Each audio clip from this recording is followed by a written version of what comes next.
Oke, baik teman-teman. Berhubung pembicara kita pada malam hari ini udah hadir, aku mau nyapa dulu nih. Halo Kak Alfi.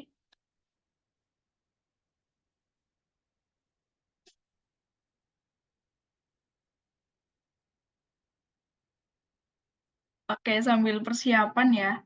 Untuk teman-teman yang bisa on cam dan juga menggunakan virtual background, sangat dipersilahkan.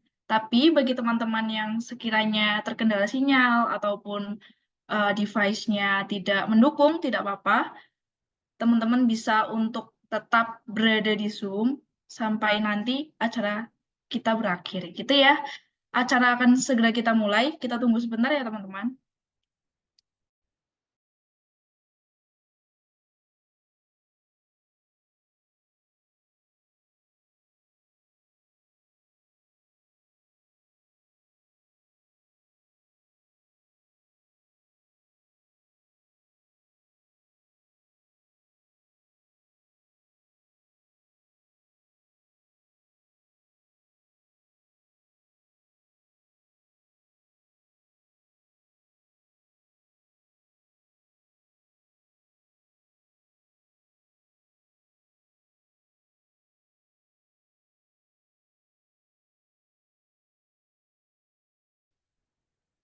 Hai, sorry. Kenapa ya? Tadi saya nggak bisa unmute, nggak bisa apa chatting. Oke, sorry Kak. Tadi tuh ternyata security-nya tuh emang disetting kayak gitu. Oh gitu, oke. Iya. Gimana kabarnya Kak Alfi? Eh, Alhamdulillah baik. Cuman emang lagi in a rush ya, karena memang saya mau kandidatur milestone one gitu ya.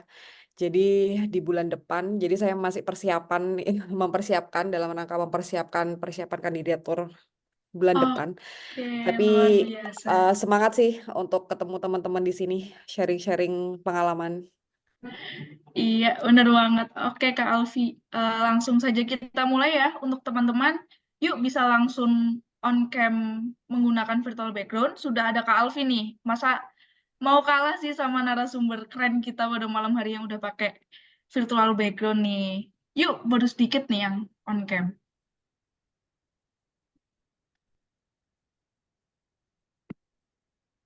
Oke, karena sudah menunjukkan pukul 19.01, langsung saja kita mulai acara kita pada malam hari ini.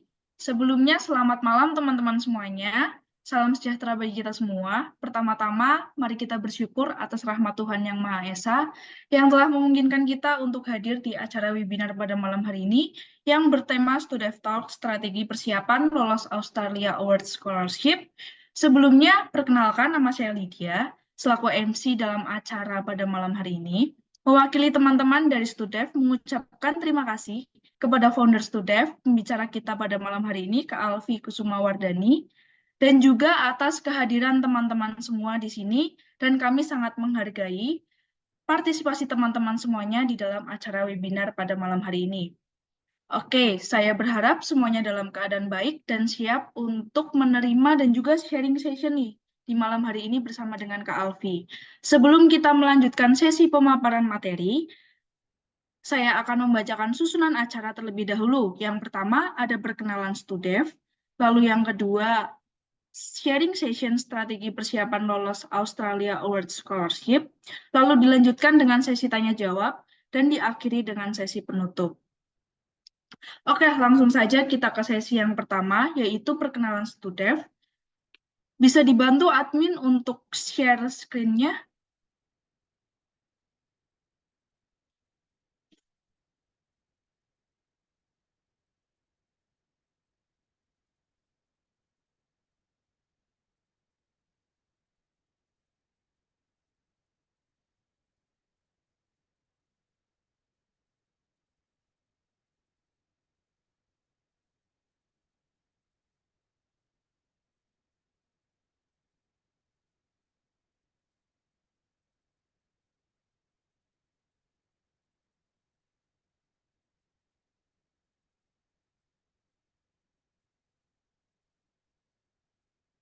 Oke, jadi buat teman-teman yang belum tahu Apa sih itu Studev? Jadi Studev itu merupakan platform kursus online untuk membantu teman-teman meraih impian kuliah di luar negeri. Jadi kami itu menyediakan beberapa macam program layanan persiapan belajar IELTS, TOEFL ITP, dan juga TOEFL IBT.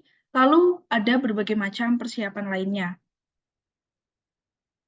yang tentunya nanti akan dibersamai oleh tutor berpengalaman dari seluruh dunia. Jadi ini maksudnya tutornya kami itu tutor yang udah merupakan awardee-awardee dari LPDP, lalu juga ada AAS, dan lain sebagainya. Nah, kami ini menyediakan yang pertama ada IELTS Group. Kelas ini diadakan di kelas weekday dan juga kelas weekend. Untuk kelas weekend itu dilaksanakan seminggu 2 kali selama 1 bulan, setiap hari Sabtu dan juga Minggu, setiap pukul 15.30 waktu Indonesia Barat. Nah, kelas ini dimulai tanggal 24 Februari tahun 2024, lebih tepatnya besok nih teman-teman. Jadi semisal nanti ada teman-teman yang berkeinginan atau pengen gabung di IELTS Group, bisa banget untuk menghubungi admin marketing kami. Begitu. Lalu untuk kelas IELTS Group Weekday itu dilaksanakan seminggu 2 kali selama 1 bulan, setiap hari Selasa dan juga Jumat di jam 19.30 waktu Indonesia Barat. Nah, untuk kelas weekday itu dimulai di tanggal 12 Maret tahun 2024. Lalu kita juga ada program bimbingan beasiswa grup. Ini dilaksanakan setiap hari Rabu dan juga Kamis, dimulai pukul 19.30, di mana kelas ini akan dimulai di tanggal 13 Maret tahun 2024. Tapi buat teman-teman yang sekiranya, wah aku nggak bisa nih ikut kelas IELTS Group karena setiap hari Sabtu sama Minggu, atau aku juga nggak bisa nih ikut beasiswa grup karena kelasnya itu malam banget nih. Nah, kita ada kelas IELTS private, teman-teman. Nah, untuk kelas IELTS private, ini nanti teman-teman itu bisa one-on-one dengan tutor pilihan kami, sesuai dengan jadwal dan juga keinginan teman-teman masing-masing gitu. Oke, selanjutnya kita memasuki acara inti, tapi sebelumnya izinkan saya untuk memperkenalkan siapa sih pembicara kita pada malam hari ini. Jadi beliau itu merupakan awardee beasiswa Australia Award Scholarship tahun 2022 di University of Queensland.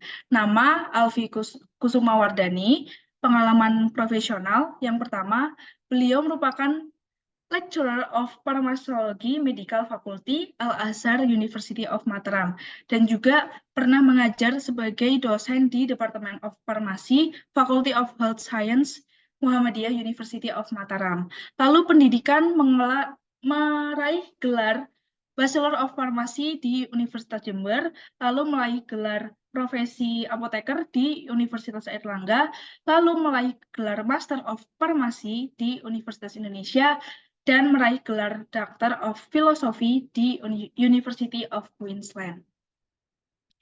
Oke, tanpa berlama-lama lagi, sebelumnya saya izin mengingatkan, kami telah menyediakan sesi tanya jawab, dan juga untuk teman-teman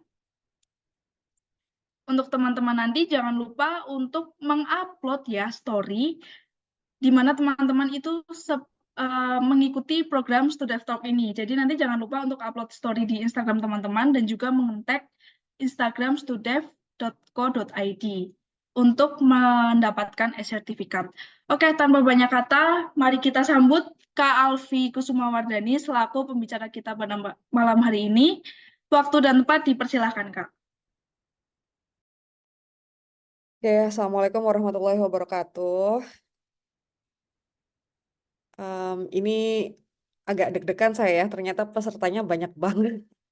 Sementara ini udah jam-jam ngantuk saya ya, di sini jam 10 malam ya, kebetulan saya di Queensland, jadi beda 3 jam sama Jakarta gitu ya. Jadi kemarin maunya jam 19.30 waktu Indonesia Barat, tapi saya minta kalau bisa dimajuin ya, tapi majuinnya setengah jam. Karena di sini memang apa namanya itu udah malam banget teman-teman. Cuman karena teman-teman di sini antusias, maka saya juga antusias ya di tengah-tengah saya sedang mempersiapkan uh, kandidatur ya untuk progress review 1. Jadi kalau misalnya S3 buat teman-teman yang ada S3 yang mau ngelamar S3 di sini, jadi nanti Biasanya kita tuh ada per tahun tuh ada milestone 1, milestone 2 sampai milestone 3 gitu ya. Saya sedang mempersiapkan milestone 1 di bulan depan gitu ya. Jadi walaupun saya sedang pusing, tapi kalau ketemu teman-teman di sini saya jadi happy gitu ya. Semoga dengan apa yang saya sampaikan ini membawa dampak positif juga bagi saya juga ya. Semoga teman-teman juga mendoakan kelancaran sekolah saya gitu ya.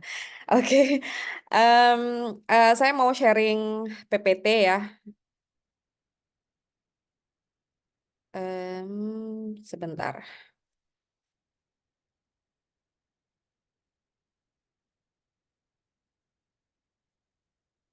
Oke, sebelumnya saya pengen sharing dulu. Jadi beberapa jam yang lalu itu teman saya bilang ya, bertanya begitu ya. Oh, kalau AS itu nggak ada batas usia ya? Atau batas jenjang, maksudnya batas tahun setelah lulus gitu ya? Enggak ya teman-teman. Jadi AS ini adalah beasiswa yang lumayan sangat baik hati begitu ya. Karena persyaratannya itu tidak apa namanya itu tidak melihat usia. Jadi berapapun usia teman-teman, asal teman-teman berkapabilitas begitu bisa diterima dan nggak ada syarat harus setelah lulus berapa tahun itu nggak ada teman-teman. Jadi ini lumayan beasiswa yang sangat baik karena juga walaupun dia dari Commonwealth country, tapi persyaratan untuk bahasa Inggrisnya juga lumayan rendah gitu kalau dibandingkan dengan beasiswa yang lain.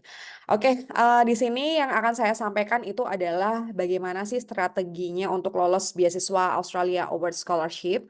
Ya, sekali lagi ini bukan patokan ya karena kita nggak tahu ya sebenarnya apa sih yang bisa membuat orang lolos. Cuman di sini adalah saya ingin sekedar sharing gitu ya, apa yang sudah saya usahakan, lalu kemudian apa sih yang kira-kira menarik dari apa yang sudah saya usahakan, eee, yang ingin saya sharing ke teman-teman. Semoga ini bermanfaat untuk teman-teman juga.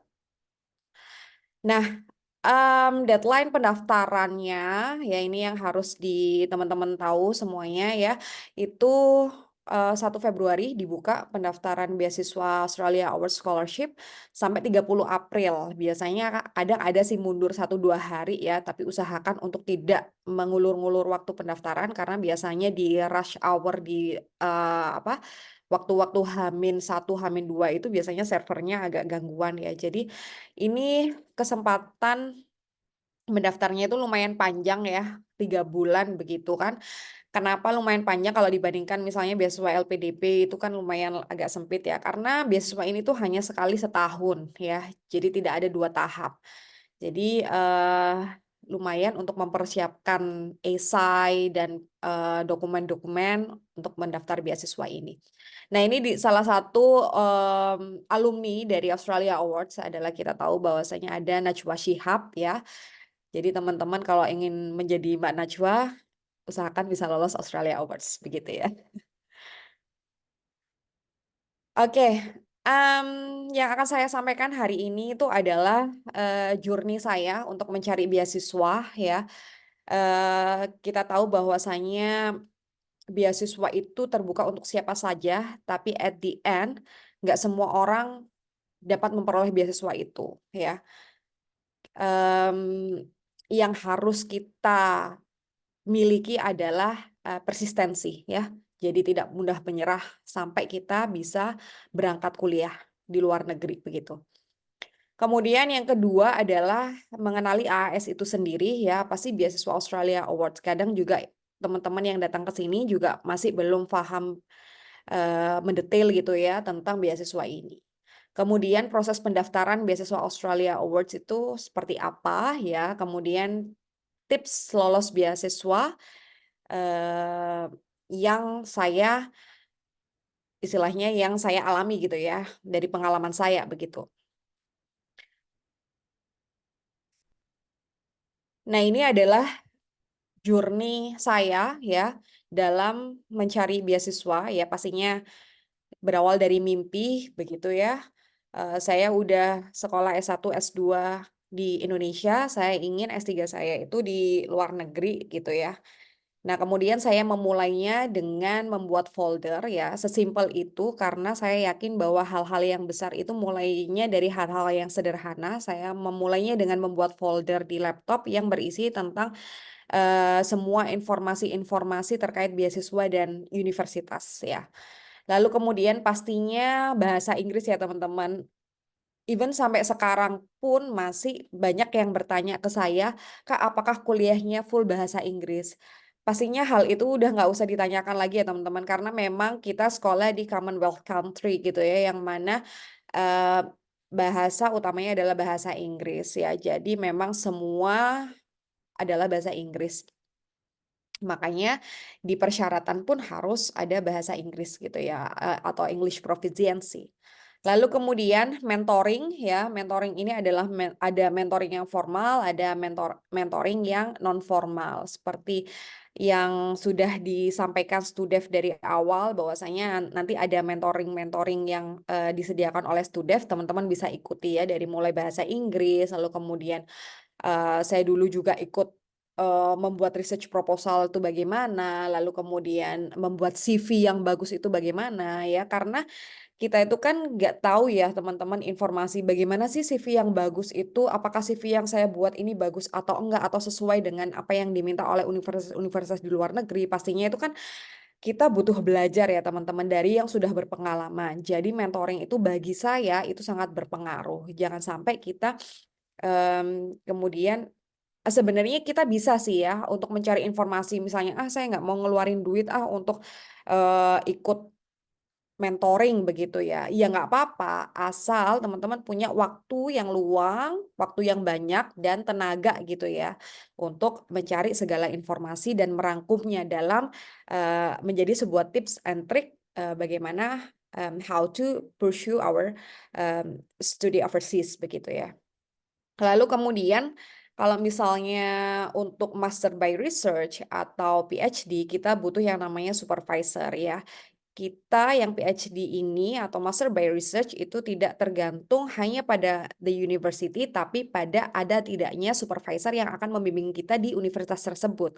Jadi yang penting adalah supervisornya ada, baru kita menuju universitas tersebut, ya kan? Lalu kemudian pastinya kita harus mendaftar beasiswa ya. Hayal kalau misalnya kita udah mempersiapkan segala hal tapi kita nggak mendaftar beasiswa tersebut. Oke. Nah, kemudian apa sih beasiswa Australia Awards itu ya? Australia Awards Scholarship ya, kalau kita lihat, kita buka websitenya itu pasti ada keterangannya ini ya. Australia Awards Scholarship are prestigious international awards offered by Australian government to the next generation of global leaders to obtain a master's and PhD from an Australian tertiary institution. Jadi memang kalau kita lihat bahwasanya Australia Awards ini adalah beasiswa dari negara asing tertua di Indonesia ya, sekitar udah lebih dari 50 something tahun gitu ya, yang menyediakan beasiswa bagi anak-anak Indonesia. Sebenarnya nggak hanya anak-anak Indonesia tapi Indo-Pasifik ya. Jadi ada dari Pakistan, nanti juga ada dari Bangladesh, ada dari Sri Lanka ya, if I'm not mistaken, Filipina dan lain sebagainya ya, untuk the next generation of global leaders. Nah, ini kenapa saya merahin ya. Jadi apa sih yang dimaksud dengan, next generation of global leaders? Apakah harus misalnya, yang mempunyai jabatan di suatu institusi gitu ya? Atau yang mempunyai, kewenangan tertentu? Enggak juga sebenarnya ya. Saya adalah dosen yang biasa-biasa aja ya, saya tidak memegang jabatan di, institusi tempat saya mengajar ya.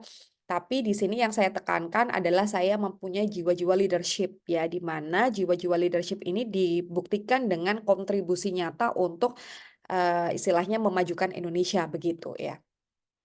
Nah, beasiswa ini ada master, ada PhD, ada juga sebenarnya short course ya, yang biasanya, pendaftarannya itu banyak sekali ya, teman-teman bisa ikuti, biasanya kuliahnya cuma 2 minggu di, Australia begitu ya, dan ada tema-temanya. Nah, cuman yang akan saya jelaskan di sini nanti, adalah beasiswa master. Master itu ada yang long term, ada yang split side. Split side itu yang 1 tahun di Indonesia, 1 tahun di Australia.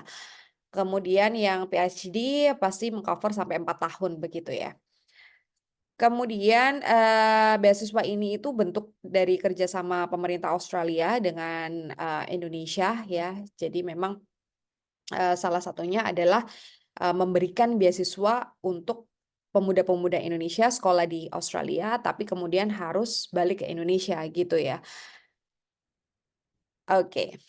Nah, di tahun ini ya, AAS itu masih mempunyai prioritas sama yang seperti tahun waktu saya mendaftar ya, adalah COVID-19 Development Response Plan. Jadi memang topik utamanya, topik besarnya itu adalah untuk recovery dari COVID-19 gitu ya, pasca COVID-19 begitu. Ada 3 prioritas tadi ya. Saya ngomong prioritas tadi, tapi ini bukan berarti bidang studi ya. Ini yang sering disalahartikan sama teman-teman ya. Jadi ini prioritas field of study. Ini ada health security, ada stability, ada economic recovery. Nah, kemudian ada yang tanya nih biasanya teman-teman, Kak, kalau saya misalnya pendidikan nggak bisa dong masuk atau mendaftar AAS. Nah, tolong bedakan dengan studi area sama bidang studi atau course gitu ya. Itu beda teman-teman ya. Jadi kalau misalnya teman-teman dari pendidikan ya, itu yang penting teman-teman bisa memainkan peran di 3 bidang area ini ya.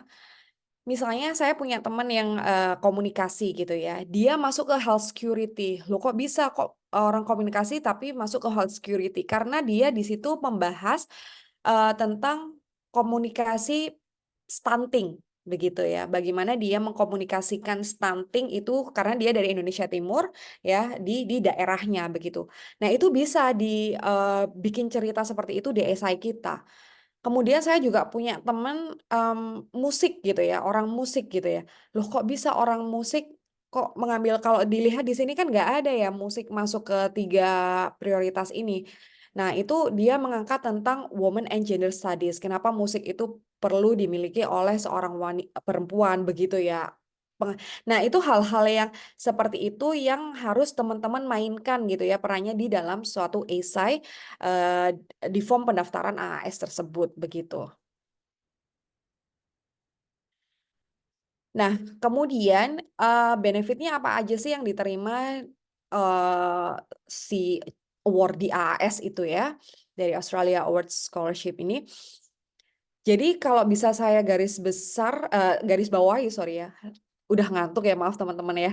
Jadi kalau bisa saya garis bawahi bahwasanya beasiswa ini tuh sangat memanjakan awardee-nya. Dari mulai teman-teman nanti masuk ke dalam, jadi kan kalau tesnya itu nanti teman-teman submit dokumen begitu ya, atau mengisi form ya yang disediakan oleh AAS yang bisa teman-teman download, bisa teman-teman akses ya melalui websitenya australiaawardsindonesia.org.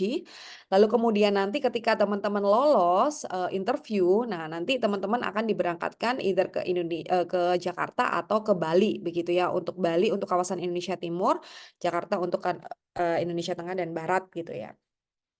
Nah, kemudian dari mulai teman-teman di interview itu udah semuanya tuh kayak diurusin sama AS gitu ya. Banyak sekali benefitnya. Jadi kita tuh dimanjakan, kita nggak perlu ngurus apapun tuh sendiri. Baik itu airfare dan lain sebagainya. Jadi apa aja sih benefitnya yang didapatkan oleh para award di Australia Awards itu? Yang pertama adalah pre-departure training ya. Jadi kita sebelum keberangkatan itu biasanya kita ada PDT namanya ya, pre-departure training di Bali biasanya selama tergantung ya, tapi minimal waktu saya itu 5 minggu. Di situ ada pengayaan bahasa, ada berbagai macam lah ya, nanti saya akan bahas di belakang ya. Lalu kemudian kita juga ada tiket ya, tiket untuk nanti interview, lalu kemudian tiket untuk dari domestik ke Jakarta, Jakarta ke Australia saat keberangkatan, begitu juga sebaliknya. Bahkan untuk teman-teman yang single yang tidak membawa keluarga itu ada reunion airfare setiap tahun gitu ya, untuk balik ke Indonesia gitu ya. Jadi gratis pesawat bolak-balik dari Indonesia ke Australia atau ke tempat tujuan teman-teman gitu ya di Indonesia.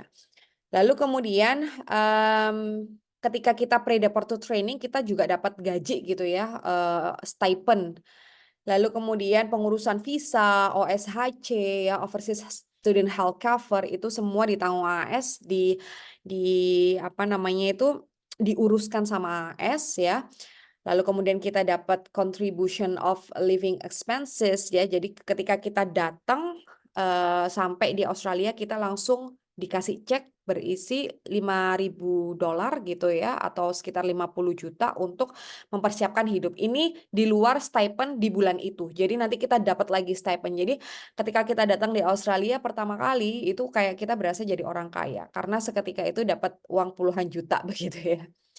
Lalu kemudian kita di Australia, ketika sampai di Australia kita masih ada bimbingan lagi yang namanya Introductory Academic Program. Jadi memang AHS ini seperti tidak membiarkan awardee-nya itu begitu saja dilepas gitu ya. Jadi ada pendidikan-pendidikan yang adjustment gitu ya, istilahnya apa ya kalau di Indonesia matrikulasi begitu ya. Jadi biar awardee-nya itu siap untuk menerima kuliah di Australia begitu. Kemudian tuition fee, pastinya ya saya dari awal gitu ya udah tidak pernah tahu gimana bayar tuition fee karena semuanya udah dibayarkan ya oleh AAS itu sendiri. Lalu kemudian supplementary academic support ya. Jadi kita tiap semester itu dapat sekitar $500 untuk kalau misalnya kita mau ikut workshop atau ya kita butuh training tertentu, kita bisa menggunakan SAS namanya ya, supplementary academic support. Lalu kemudian kalau misalnya teman-teman mau field work ya, misalnya ambil data di Indonesia gitu, teman-teman juga bisa mengajukan itu ke AAS. Lalu kemudian professional development and networking for sure ya, karena nanti teman-teman itu di sini tidak hanya dari Indonesia saja award di AAS itu, tapi ada dari yang sudah saya sebutin di awal ya, dari Filipina, dari Bangladesh, dari semuanya Pakistan, itu teman-teman bisa networking di situ. Dan karena ini yang mungkin nggak disampaikan, karena AS ini support dananya dari DFED ya atau pemerintahan Australia. Jadi kita awardee-nya itu seperti dianggap seperti seperti citizen-nya Australia. Jadi kita mendapatkan bonus sama seperti apa yang didapatkan oleh citizen Australia begitu ya. Jadi misalnya nih childcare gitu ya. Memang memang di awal itu memang Australia Awards ini statement untuk tidak memberikan tunjangan kepada keluarga, tapi bonus-bonusnya yang didapatkan dari yang membawa keluarga itu banyak sekali teman-teman. Seperti saya kan membawa keluarga ya, saya mempunyai anak yang sekolah di SD, sekarang kelas 1 SD, sekolah di sini secara gratis, dan ketika saya mau nitip anak di after school care gitu, saya dapat diskon nih sampai 90% gitu ya, karena saya support dananya dari DFED. Ini yang tidak dimiliki oleh beasiswa-beasiswa lain gitu ya. Even kalau misalnya teman-teman yang master gitu ya membawa anak, kalau beasiswa yang selain AAS studi di Australia, eee, kemudian anaknya sekolah, itu yang beasiswa lain tidak gratis teman-teman dan itu biayanya sangat mahal ya. Jadi itu benefit yang kita dapatkan menjadi awardee AAS begitu. Nah ini secuplik foto-foto ya, semoga kadang kita itu terinspirasi dari foto-foto begitu ya. Jadi ini adalah pre-departure training ya, pengalaman saya waktu itu di Bali selama 5 minggu ya. Kemudian saya juga mendapatkan PEP namanya PhD Extension Program selama 2 minggu. Jadi total-total ya sekitar 7 minggu saya berada di Bali begitu ya. Ini gambarannya. Nah, apa aja sih yang didapatkan di pre-departure training itu ya? Yang pertama pastinya English for academic purpose. Jadi memang diayak lagi kemampuan bahasa Inggris kita ya, disesuaikan dengan nilai IELTS yang kita dapatkan ya, durasi waktunya. Kalau misalnya IELTS-nya belum mencukupi ya kita bisa akan lebih lama mendapatkan pre-departure training ini. Lalu kemudian information literacy ya. Jadi kan kita itu beda banget ya sistem pendidikan di Indonesia dengan di Australia ya. Bagaimana cara menghindari plagiarisme, bagaimana cara membuat table of content, apapun itu ya, bagaimana cara, apa namanya itu ya, menggunakan reference manager dan lain sebagainya itu ada semua di sana. Kemudian cross cultural study ya, kita mempelajari tentang, budaya-budaya Australia, lalu kemudian IT skill menggunakan, bagaimana kita membuat poster dan lain sebagainya, University Information Day. Jadi Australia Awards itu tidak mengharuskan teman-teman sudah dapat LOE. Karena nanti pendaftarannya akan jadi satu pintu. Walaupun teman-teman udah mendapatkan LOE ya dari Universitas di Australia, itu tetap nanti akan didaftarkan kembali oleh AAS begitu ya. Jadi ini eh yang menjadi salah satu benefit dari Australia Awards. Jadi teman-teman tidak apa ya istilahnya tidak mendapatkan LOE pun tidak apa-apa ya, tidak punya LOE terlebih dahulu pun tidak apa-apa, karena nanti ada yang namanya University Information Day di mana universitas di Australia itu akan didatangkan ke Bali ya untuk seperti apa ya, seperti expo pendidikan begitu ya, tapi ini khusus didatangkan untuk teman-teman. Jadi itu luar biasa. Lalu kemudian briefings ya, workshop ya, briefing keberangkatan, lalu kemudian workshop, poster presentation ya atau oral presentation ya, karena ini butuh sekali ya. Kemudian food booster ya, saya menyebutnya food booster karena ketika kita during PDT itu makanannya banyak ya dan enak-enak begitu ya, disesuaikan dengan porsi bule lah ya. Lalu kemudian party ya, karena orang-orang Australia itu punya jargon gitu ya, study hard, play harder gitu ya. Jadi setelah studi ya udah kita party begitu ya. Jadi ada senang-senangnya. Kemudian ini yang saya dapatkan PhD Extension Program. Jadi untuk yang award di PhD gitu ya, itu ada 2 minggu kita diayak gitu ya, istilahnya dimatrikulasi untuk menghadapi perkuliahan PhD di luar negeri gitu.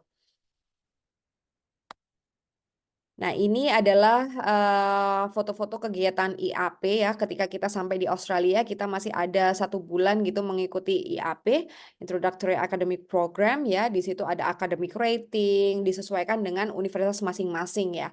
Lalu kemudian ada oral presentation. Ini yang saya bilang ya, ada cultural performance dari berbagai macam negara begitu ya. Kemudian ini networking dengan Asia Pacific Awardees begitu. Kemudian ini sih yang penting, bagaimana sih proses pendaftaran beasiswa AAS ya? Sekarang kan lagi buka pendaftaran, nanti bisa teman-teman cek-cek di websitenya begitu ya. Jadi teman-teman harus pelajari website AAS ya, jangan sampai teman-teman nggak belajar itu nggak membaca ya, karena itu adalah modal teman-teman untuk mendaftar AAS ya, di mana di australiaawards.indonesia.org. Kalau dulu saya mendaftarnya di Oasis ya, jadi ada 2 pintu gitu ya, saya harus daftar di Oasis, saya harus daftar lagi di Cognito Form.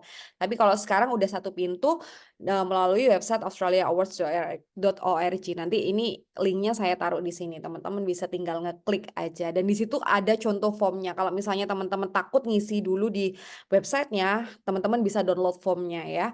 Jadi bisa tahu nih, oh apa aja sih yang diisi ya. Kemudian download dan pelajari brosur for Master and PhD ini dalam bahasa Indonesia. Jadi ini lebih mudah untuk dipahami ya apa aja syarat-syaratnya. Kemudian bila teman-teman rajin bisa membaca AAS Policy Handbook ya, di skimming aja ya apa-apa yang penting, nggak perlu detail karena ini 172 halaman ya. Kemudian menyusun esai jauh-jauh hari ya berdasarkan pertanyaan yang ada di form AS ya. Kemudian jangan lupa untuk di-proofread ya, karena esai yang bagus itu adalah esai yang enak dibaca ya, koheren gitu ya. Jadi menarik gitu untuk dibaca, nggak bosen ya. Jadi itu perlu keahlian khusus dari orang-orang yang memang kemampuan bahasa Inggrisnya itu bagus gitu ya. Jadi perlu untuk di-proofread gitu. Kemudian mempersiapkan dokumen ya, dokumen terlegalisir, ijazah, transkrip dalam bahasa Inggris buat teman-teman yang belum dapat dari universitasnya ya, karena nggak semua universitas menyediakan transkrip atau ijazah dalam bahasa Inggris. Itu teman-teman bisa minta mulai dari sekarang ya, karena kan itu butuh waktu ya teman-teman. Nah, ini adalah link pendaftarannya, teman-teman tinggal klik aja. Ini adalah contoh dari form saya ya. Sebenarnya nggak ada beda jauh sih form yang waktu saya pendaftaran di 2022 dengan sekarang. Ya ada beberapa pertanyaan yang dimodifikasi, tapi pada intinya sih sama aja ya. Jadi yang pertama ini, yang penting adalah propose study program ya. Jadi di situ biasanya ada course name, institution, ini ya, CRICOS ini yang penting teman-teman. Jadi tiap course itu ada kodenya masing-masing. Nanti di situ itu udah dijelasin di Cricos-nya itu, Cricos Code-nya itu ada durasinya berapa, ada tuition fee-nya berapa, dan lain sebagainya. Di form isian AAS itu kan ada duration dalam kurung week gitu ya. Biasanya orang-orang bingung, ini berapa week? Nah, nanti bisa dicek di Cricos Code-nya. Masing-masing institusi atau masing-masing course itu ada Cricos code-nya sendiri-sendiri, tinggal masukin nomor Cricos-nya, nanti udah keluar tuh berapa duration-nya, berapa segala informasi tentang course tersebut ya. Kemudian type of study, level of study, duration in week, field of study, minimum English proficiency ya. Jadi nanti dilihat nih berapa sih English proficiency atau misalnya IELTS ya. Kebanyakan mereka butuhnya IELTS ya yang dibutuhkan di universitas tersebut. Karena IELTS yang digunakan untuk mendaftar AAS dengan IELTS yang digunakan untuk mendaftar universitas itu beda ya. Biasanya kita kalau AAS kan ada 6,5 ya, kita bisa mendaftar begitu ya. Tapi universitasnya kadang minta 7 gitu. Nah, ini yang harus disinkronkan begitu ya. Kemudian research details ya, karena saya mendaftar PhD, berarti ada research yang harus saya cantumkan di sini ya. Di sini saya mencantumkan tentang research detail saya, tapi saya juga karena kan ini cuma terbatas ya teman-teman, saya di lampiran juga sertakan proposal research yang benar-benar saya bikin gitu ya, yang full gitu, yang komplit gitu ya. Kemudian sebenarnya ini pertanyaan nggak apa ya, maksudnya nggak krusial, tapi ketika teman-teman bisa memainkan apa ya istilahnya bluffing di sini itu menambah nilai plus teman-teman ya. Bahwa current employment itu kan ada pertanyaan-pertanyaan di sini. Yakinkan bahwa peran Anda itu penting pada institusi Anda gitu ya. Seperti saya ya, saya itu nggak punya jabatan apa-apa di institusi, cuman saya pegang website begitu ya. Saya pegang bisnis apa namanya development bisnis di kampus saya. Nah, itu saya ceritakan. Itu adalah nilai tambah saya untuk oh berarti perannya ibu ini tuh penting dalam suatu institusi tersebut begitu. Itu diceritakan teman-teman ya dalam bahasa yang apik gitu ya. Em, Kemudian ini, oh ya, kenapa saya taruh ini ya? Jadi waktu itu, ini kan pengalaman bekerja saya. Jadi saya pernah bekerja di Jakarta gitu ya, di UHAMKA ya. Tapi karena saya menikah dengan orang Lombok, kemudian saya pindah ke Lombok gitu ya, dan mengajar di sana. Nah ternyata ini itu menjadi pertanyaan waktu saya interview begitu ya. Eee, Dia bertanya gitu ya, interviewernya bertanya, "Kenapa kamu pindah dari UHAMKA ke Mataram begitu ya.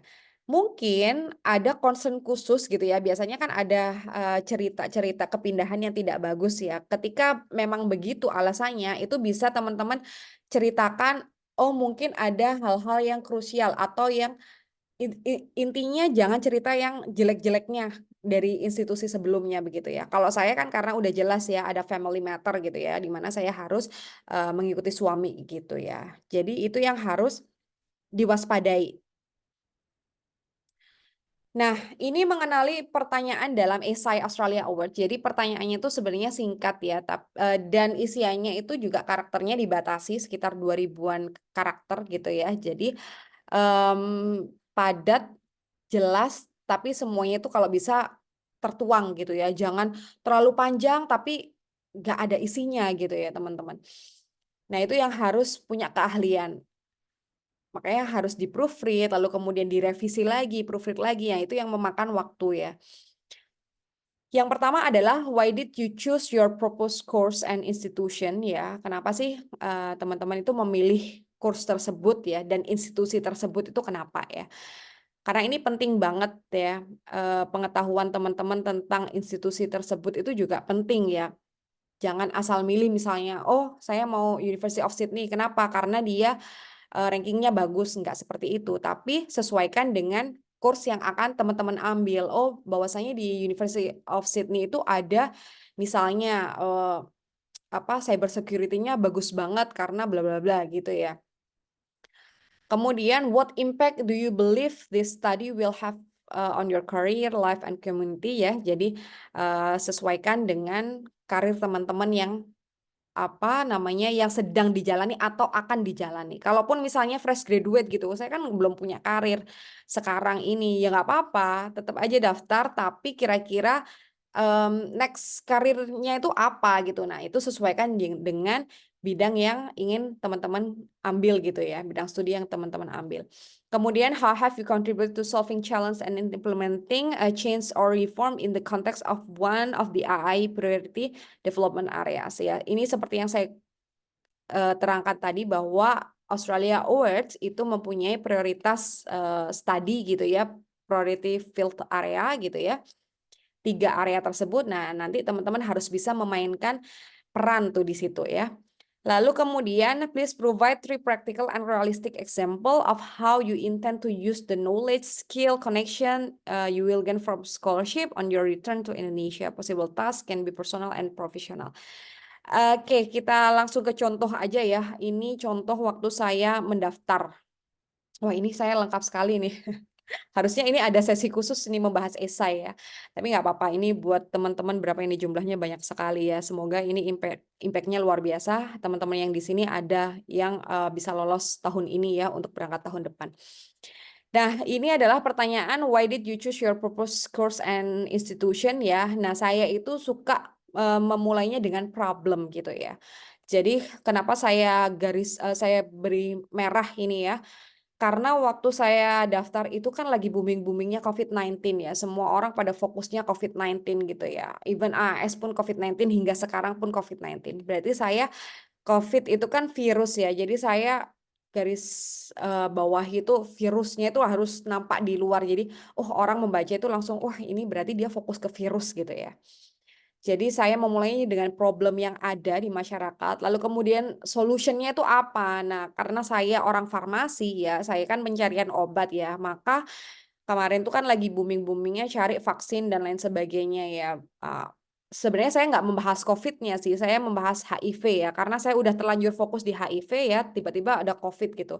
Nggak apa-apa, kita tetap di HIV, tapi di situ kita secara garis besar kita ambil virusnya tersebut istilahnya gitu. Jadi, solusinya apa? Kemudian my role-nya itu apa? Ketika ada solusi, lalu kemudian peran saya itu di mana di solusi tersebut? Oh, saya sebagai lecturer and researcher, ya saya ingin mencari obat antivirus begitu ya. Kemudian, nah kenapa? Langsung masuk, kenapa saya milih Griffith sama UQ ya. Jadi waktu itu pilihan pertama saya itu adalah Griffith, pilihan kedua adalah UQ. Di situ saya jelaskan, jadi nyambung gitu teman-teman ya. Jadi mulai dari problem, kemudian solution, kemudian peran saya di mana, dan kenapa saya mengambil di sini gitu ya. Jadi koheren begitu ya. Kemudian untuk how will the proposed study contribute to your career ya, saya bicara gitu ya, histori, sejarah, saya senang dengan natural product itu dari kapan gitu ya. Kemudian saya sekarang jadi dosen ya, lalu kemudian future goal saya ketika saya mengambil PhD itu apa, lalu kemudian eh, ketika saya selesai mendapatkan gelar PhD, nanti bagaimana karir saya ke depannya begitu. Jadi nyambung begitu. Nanti teman-teman bisa pakai ini sih, maksudnya bisa pakai ini tuh adalah urut-urutannya ya atau komponen-komponen apa aja yang saya masukkan dalam esai saya begitu ya. Kemudian ini saya lupa ini. Oh, ini kayaknya yang kontribusi itu ya. Ah, Oh ya, ya, peran ya atau kontribusi saya. Jadi, semua yang teman-teman tulis itu harus ada benang merahnya begitu ya. Jangan meloncat-meloncat gitu ya. Misalnya saya ini fokus ke kesehatan, kemudian kegiatan-kegiatan yang saya lakukan atau kontribusi saya di bidang misalnya musik. Nah, itu kan nggak nyambung ya teman-teman ya. Ya bisa sih seperti itu asal ada benang merahnya gitu ya. Kalau saya, karena saya orang kesehatan dan orang pendidikan, maka yang saya ceritakan pasti nggak jauh dari itu. Jadi harus ada benang merahnya. Ya termasuk kontribusi yang saya lakukan atau kegiatan-kegiatan yang istilahnya pengembangan diri saya. Ya, jadi saya fokus utamanya saya beri tanda merah ini ya. Education and health are my main concern. Jadi kalau di awal saya sudah statement ini, berarti yang ke belakang itu mengikuti. Jadi orang itu baca di kalimat satu, kalimat dua itu udah paham. Oh, berarti orang ini concernnya itu di education and health gitu ya. Biasanya kan orang itu akan tertarik ketika membaca satu kalimat atau dua kalimat aja udah tahu tujuannya. Nah, itu yang pengen saya tampilkan gitu ya untuk menarik si reviewer ini membaca esai saya gitu ya.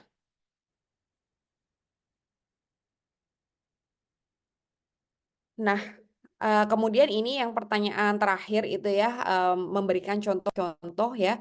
Jadi daripada teman-teman menulis panjang kali lebar kali tinggi, better ya. Jadi ada dibagi-bagi menjadi short term plan, medium plan, long term kayak gitu-gitu ya. Jadi ada jeda-jedanya begitu ya. Itu yang lebih sistematis daripada ketika teman-teman harus menulis panjang lebar gitu ya. Oke, ini professional membership ya. Jadi kenapa saya cantumkan di sini? Gini teman-teman, yang daftar AAS itu kan nggak hanya satu dua orang atau puluhan ya, tapi ribuan ya. Waktu saya mendaftar AAS itu, yang mendaftar itu ada sekitar 4.747. Dan yang diterima itu 3%-nya atau 78 orang ya. Jadi waktu itu saya satu dari 78 orang yang beruntung mendapatkan dari sekian banyak ribuan orang yang mendaftar.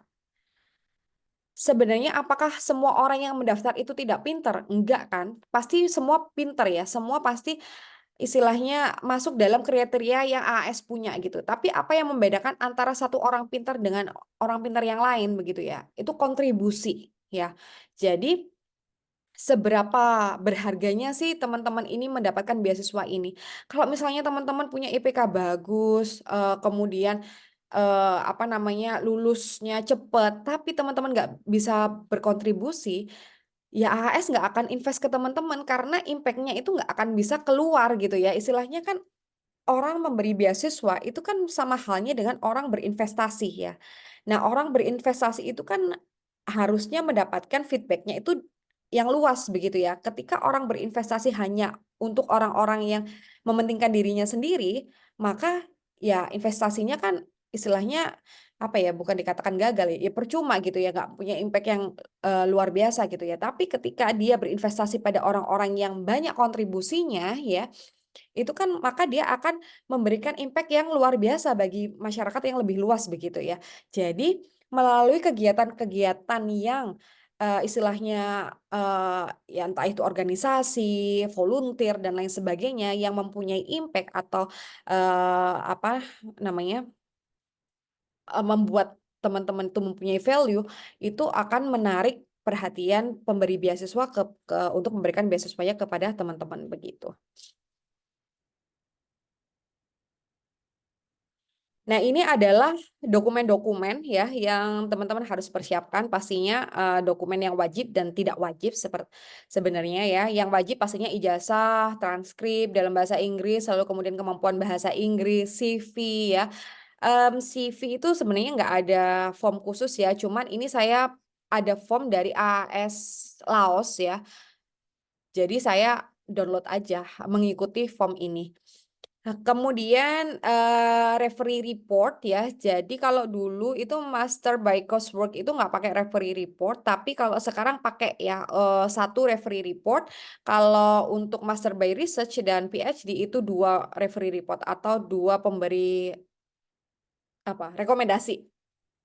Kemudian research proposal, walaupun tadi di form itu udah ada research proposal, tapi nanti ada upload dokumen lain. Nah, itu saya masukkan research proposalnya. Lalu kemudian bukti korespondensi dengan calon supervisor ini bagi yang S3 atau master by research ya. Walaupun AS ini tidak mewajibkan untuk dapat LOE, tapi at least teman-teman udah mempunyai istilahnya calon supervisor atau ada bukti korespondensi itu maksudnya teman-teman ada email, lalu kemudian ada ketertarikan calon supervisor.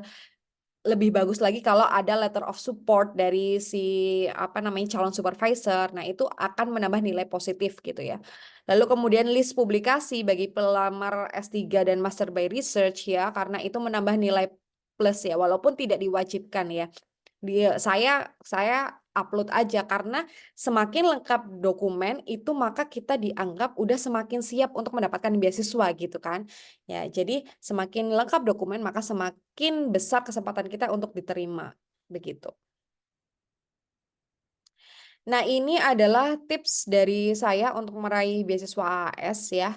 Pahami apa yang AAS mau. Tadi ya, AAS itu maunya the next global leaders ya. Jadi teman-teman harus yang mau mendaftar AS harus menunjukkan jiwa-jiwa kepemimpinan. Oh, saya loh pernah misalnya apa ya, ikut kegiatan misalnya Karang Taruna misalnya gitu ya. Tapi kalau ya walaupun istilahnya kegiatannya itu misalnya terdengar ecek-ecek gitu ya, tapi ketika teman-teman itu bisa merangkainya dalam esai role-nya teman-teman, lalu kemudian impact-nya itu besar begitu ya, maksudnya impact-nya itu luar biasa teman-teman ceritakan dalam esai ya, itu bisa menambah nilai positif teman-teman untuk dapat meraih beasiswa AAS begitu ya. Kemudian karena 2024 ini fokusnya masih COVID-19 Development Response Plan, teman-teman pelajari Indonesia COVID-19 Development Response Plan from Australian Government. Jadi nanti ada teman-teman bisa cari di Google aja, lalu kemudian di-download, teman-teman baca apa sih yang lagi menjadi development response plan-nya si Australia government sama Indonesia. Nanti kira-kira teman-teman, oh ini bidang studiku tuh bisa masuk yang di poin ini nih. Nah, itu nanti teman-teman bisa mainkan di sana ya. Kemudian persiapan dokumen selengkap dan sedetail mungkin ya. Kemudian mendaftar dan berdoa pastinya.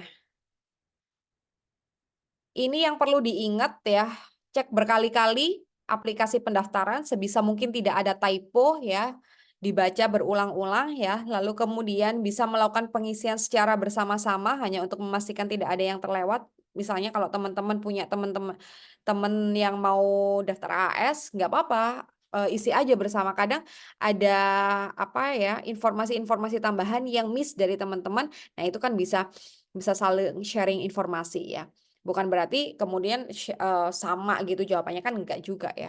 Jadi itu sih menambah informasi aja. Lalu kemudian gunakan tata penulisan yang baik dan benar ya, penulisan huruf kapital itu harus diperhatikan yang teman-teman, abbreviation, conjunction yang tepat ya.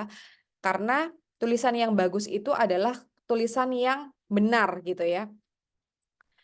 Kemudian jangan lupa untuk menyimpan ya. Jadi di situ kalau misalnya teman-teman nggak bisa selesai satu hari mengisi form, teman-teman bisa save ya. Besoknya isi lagi, jangan lupa save lagi. Karena ketika tidak save, maka ya akan hilang isian form yang hari itu begitu ya. Kemudian semakin lengkap dokumen isian, semakin baik untuk membuktikan kredibilitas teman-teman sebagai calon penerima beasiswa, dan submit aplikasi pendaftaran minimal H-2 ya, dan simpan dalam bentuk PDF ya. Jangan lupa download dalam bentuk PDF karena ketika nanti teman-teman lolos untuk interview, maka yang akan ditanyakan adalah apa yang sudah teman-teman isi di dalam form pendaftaran beasiswa. Jadi jangan sampai nggak sinkron nih antara apa yang teman-teman jawab saat interview dengan apa yang sudah dijelaskan dalam form pendaftaran begitu. Oke, terakhir dari saya, jadi memang kalau kita mau mendaftar beasiswa itu nggak mudah ya teman-teman, prosesnya itu sangat panjang dan luar biasa menguras tenaga, waktu, dan lain sebagainya.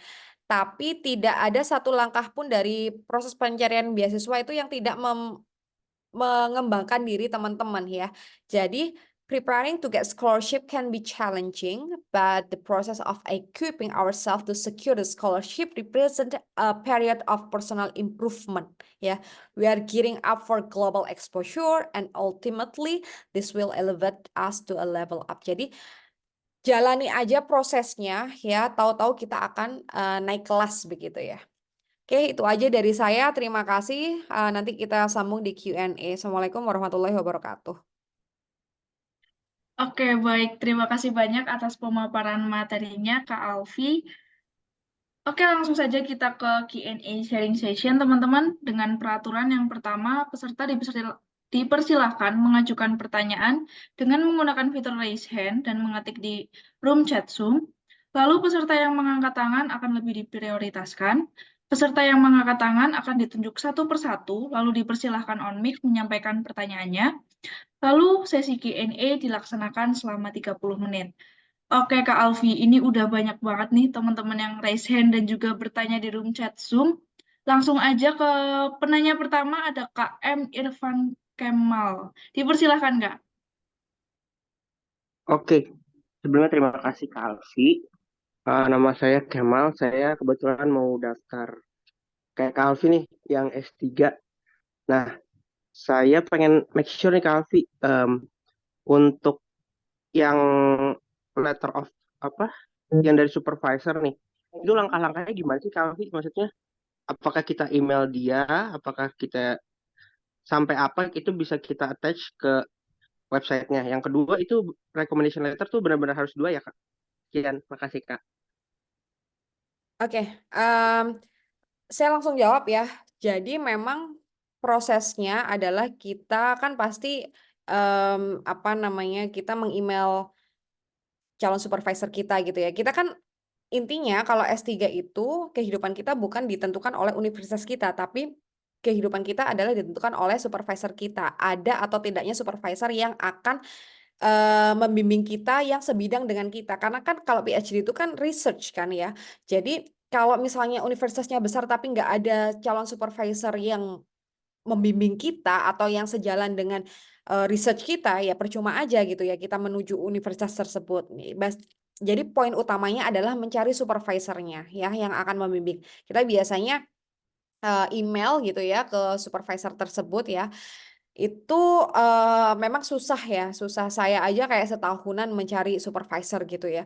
Nah, gimana yang akan dilampirkan di AHS ya? Biasanya itu kalau waktu pengalaman saya hanya melampirkan bukti saya chatting dan kemudian si supervisornya itu memberi balasan yang positif. Oh iya, kita akan melakukan Zoom walaupun waktu itu supervisor saya ini, sorry, supervisor saya ini calon supervisor yang waktu itu saya cantumkan itu tidak menjadi supervisor saya sekarang gitu, which is okay ya, at least kita itu dilihat, oh ada nih supervisor yang tertarik dengan ini orang gitu, berarti kan istilahnya kita dalam artian kita kredibel gitu ya, gitu sih, itu aja. Terus kemudian tadi pertanyaan yang kedua itu letter of ini ya, referee report, iya itu harus dua ya, jadi untuk PhD ya sama master by research ya.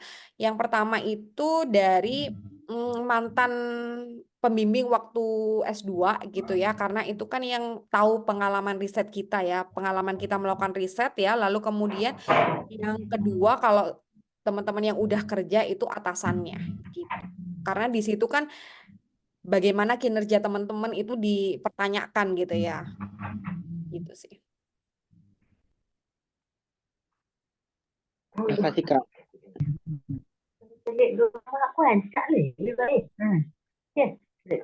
Oke, sama-sama.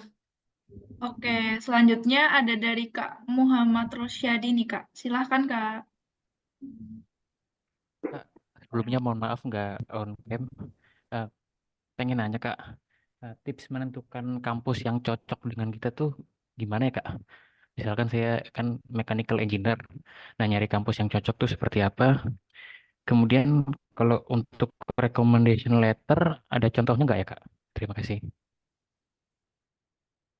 Oke, cari kampus yang cocok itu kan beda orang beda ya. Cuman ini saya sharing pengalaman ya. Misalnya mechanical engineer ya.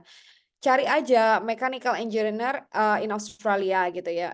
Pasti nanti keluar rekomendasi universitas-universitas yang mempunyai mechanical engineer.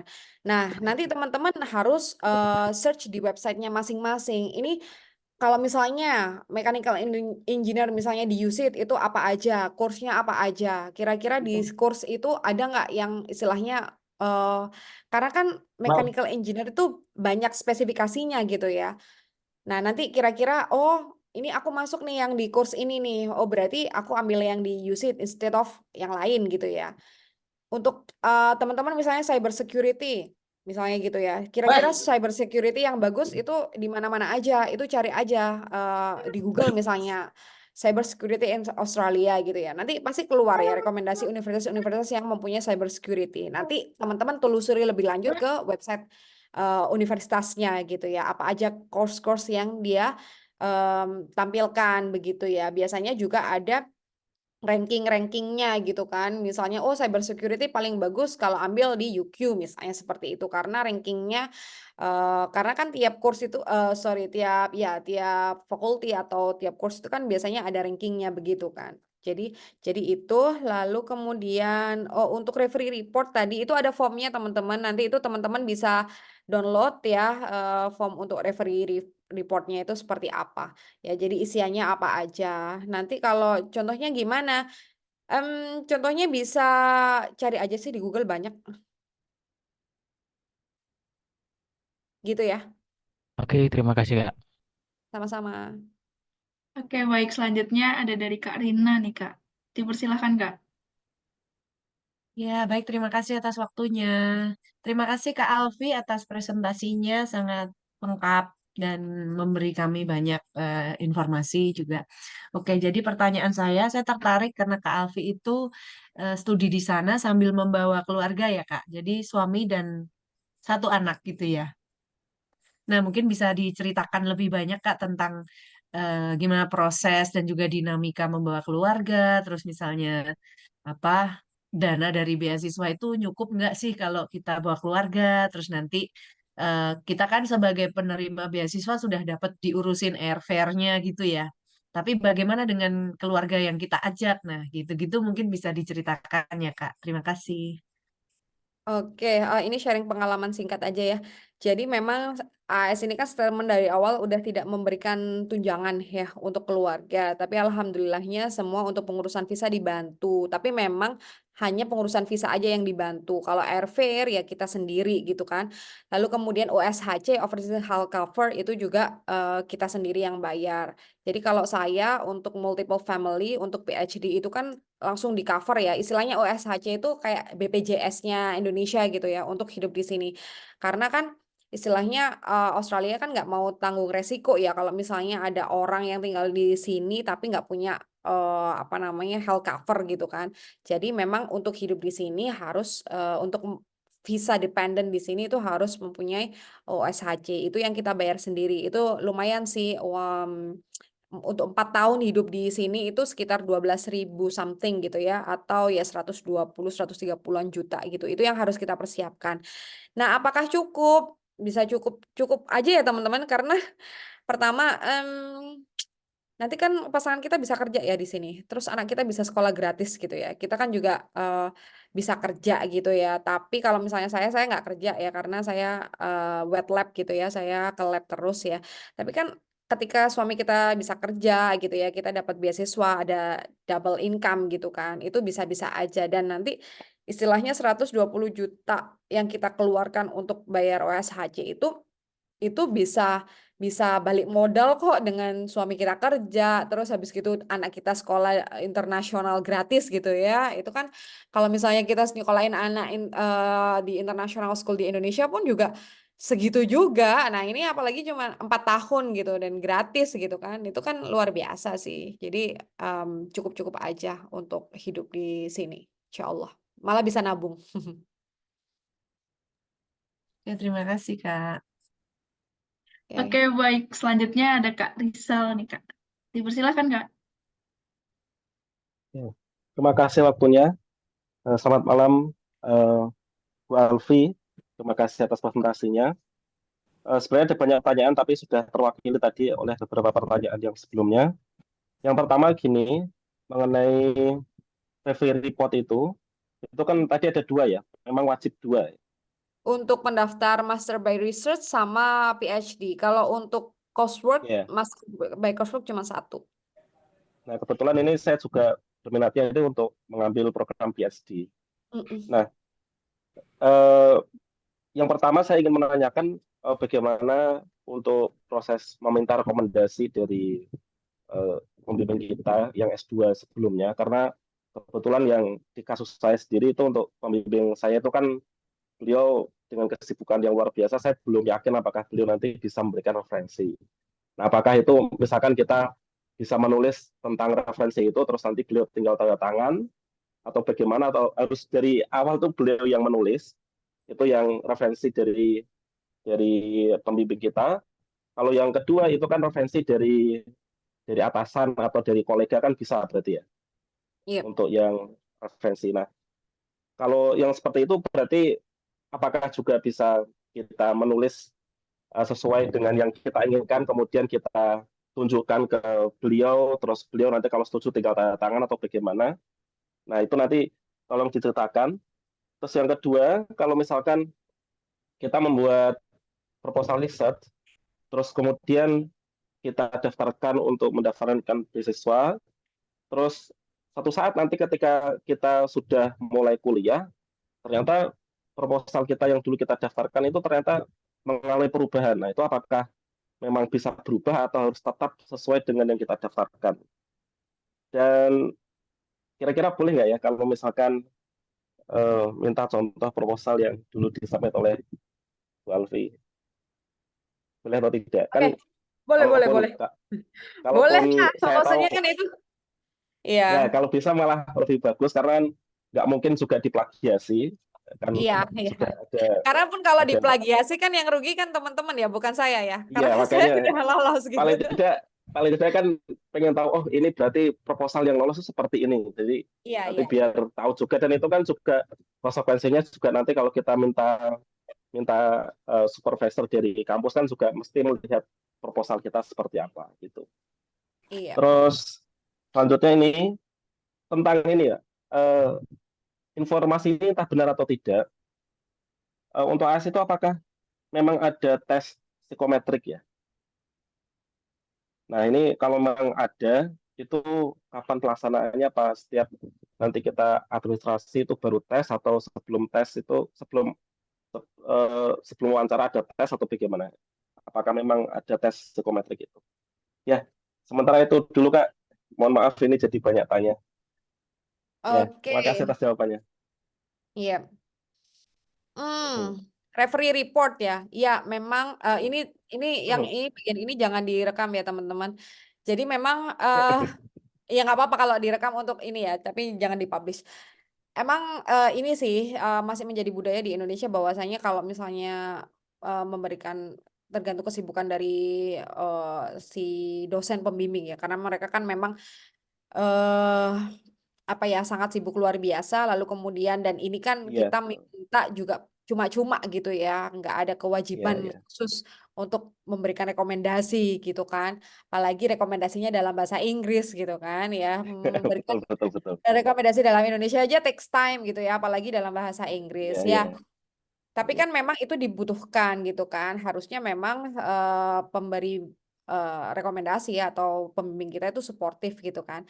Nah, kita tanya, saya dulu juga gitu. Saya tanya apa namanya, Pak minta istilahnya ya saya email beliau gitu ya untuk minta rekomendasi. Saya waktu itu WhatsApp ya karena udah baik banget hubungannya. Tapi even so udah baik banget, ternyata memang beliau terlalu sibuk untuk kemudian menulis sendiri gitu ya. Ya saya gitu apa beliau bilang bisa nggak nulis sendiri gitu ya. Ya saya menulis tapi dengan istilahnya apa yang sudah benar-benar saya sama beliau alami gitu Oh, iya. ya. Hmm. Nah, nanti Betul, kan betul. itu kan ada penilaian yang dicentang sama beliau ya penilaian. Nah, itu beliau sendiri yang ngisi gitu. Karena kan di form Hmm. referee itu nanti ada stempel yang harus diisi institusinya. Nah, ini juga masalah juga kalau ketika pembimbingnya udah pensiun gitu kan nggak punya stempel institusi Nah, ya. Itu juga ribet juga sih. Tapi kan biasanya ada kalau misalnya pembimbingnya udah profesor gitu masih apa ya itu istilahnya diperbantukan di universitas tersebut tuh masih bisa memberikan stempel gitu kan. Iya. Begitu, jadi nggak apa-apa kalau menurut saya ya, kita kita asal memang make sense gitu kan. Kan itu juga Iya, ketika kita betul. tulis sendiri, tanda tangan beliau itu berarti kan udah disetujui oleh beliau begitu kan, istilahnya apa yang kita tulis di situ. Jadi kayaknya nggak masalah juga. Kemudian yang kedua, research proposal apakah mengalami perubahan? Jelas mengalami perubahan ya. Karena Oh, karena gini, yang namanya supervisor di institusi itu kan pasti sudah punya ini ya, roadmap plan-nya research masing-masing gitu ya, udah mempunyai roadmap dan itu pasti akan berbeda dengan roadmap yang atau research proposal yang kita tulis begitu kan ya. Dan apa namanya, kecuali kalau memang yang udah berhubungan dengan supervisornya udah dari dulu, misalnya kan bekas muridnya atau pernah kerja sama, kemudian proposalnya apa udah dibimbing sama calon supervisornya, ya itu mungkin aja untuk sama gitu ya, yang dipakai untuk pendaftaran dengan yang dilakukan, tapi mostly berubah ya. Jadi jangan heran ketika kita pada akhirnya beberapa kali menulis proposal riset ya. Makanya kalau dibilang orang-orang yang sekolah itu apakah orang yang pintar? Bukan, tapi orang yang persisten ya. Karena mereka-mereka yang gak pantang menyerah gitu ya. Riset proposalmu ini, itu.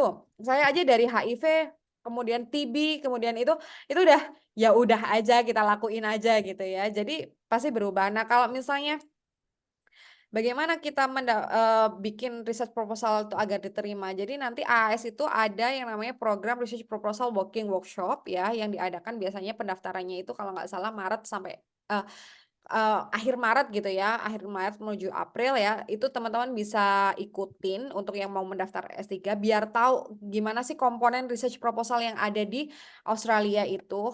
Nanti kalau misalnya itu bisa saya sharing sih research proposal saya, nggak apa-apa kalau misalnya itu bisa iya. tag di apa ya, eh, bisa tag di IG saya deh nanti, kirim email aja. Karena apa? Kalau Siap. saya bikin, jadi ada hal-hal yang, jadi saya setelah nama, setelah judul itu, ini sebenarnya pembahasan khusus ya tentang research proposal. Itu saya kasih ORCID ID, link ORCID ID Iya. saya. Jadi di situ kan bisa hyperlink, nanti bisa apa kelihatan list publikasi yang sudah saya istilahnya publikasi internasional. Itu kan menambah nilai positif ya. Jadi ada pembahasan khusus sih untuk research proposal itu ya. Kemudian psikometrik, iya ada. Jadi psikometrik ini baru ada di tahun kemarin ya, tahun 2023 untuk keberangkatan 2024 ini ternyata. Waktu zaman saya nggak ada ya. Jadi itu dapatnya ketika teman-teman udah dinyatakan shortlist. Jadi di interview, sebelum interview itu teman-teman bisa melakukan tes psikometrik, bisa online gitu ya, tapi sekali duduk gitu ya, sekali duduk mengerjakan tes psikometrik, lalu kemudian melakukan interview sama tes IELTS. Jadi ada 3 tes yang harus dilakukan gitu. Oke, Iya. jelas ya? Untuk lokasi penelitian bebas ya di Indonesia atau di Australia terserah. Iya, tergantung ininya, apa namanya, tergantung kesepakatan antara supervisor sama mahasiswanya. Terus satu lagi Kak, mungkin yang juga penting itu legalisir dokumen itu, misalkan kan ada legalisir ijazah yang di lembaga yang tersumpah. Itu cukup legalisir dari lembaga yang tersumpah itu atau juga harus minta legalisir dari kampus untuk translate-nya? Apa ya yang legaliter? Saya nggak pakai ke lembaga tersumpah sih kalau misalnya legalisir. Kan nanti kan Ijazah. dapat dari kampus itu ada yang langsung ijazah terlegalisir dalam bahasa Inggris. Minta aja di kampus. Masa kampus nggak punya sih? Oh, belum pernah tanya sih. Iya, pasti punya lah. Jadi langsung minta di bahasa Inggris kan. Itu udah nggak perlu lagi bayar legalisir tersumpah gitu.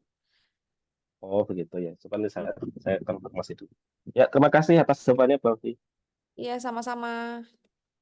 Oke, baik. Selanjutnya nih, Kak, ada dari Kak Mabrur, dipersilahkan, Kak. Halo, selamat malam, Kak Alfi dan Malam. ya, thank you sudah ngelenggarain webinar ini, meaningful banget buat teman-teman yang persiapan AS ini.